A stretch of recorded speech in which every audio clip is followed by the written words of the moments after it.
Throughout history, slavery can be traced back to many parts of the world. What's sad is the amount of time it took people to realize the barbaric acts that slaves were forced to endure and do something about it.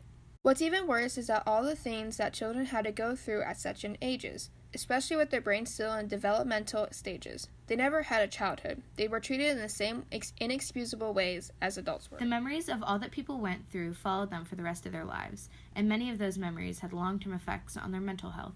This is especially apparent in children that were involved. Because of all the things children were forced to witness, many of them developed things such as PTSD, post-traumatic stress disorder, depression, anxiety, and ASD, acute stress disorder. Frederick Douglass is a great example of someone who went through as much as he did, yet was able to move on and do amazing things with his life.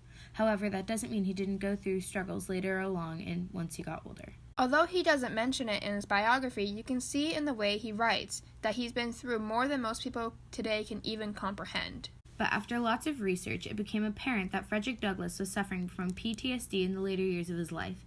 In the way he writes and recalls his past life experiences, he writes about it in a way as though it had happened just moments before. For example, when Frederick recalls his past to talk about, he does so with anxiety and a light bit of worry to even bring it up. Because back in those times, how he was talking would have gotten him killed. Also, it was considered taboo to talk so openly about such a touchy subject, especially right after slavery was just abolished. So him mentioning how many white people helped him throughout his life could also get him in a lot of trouble.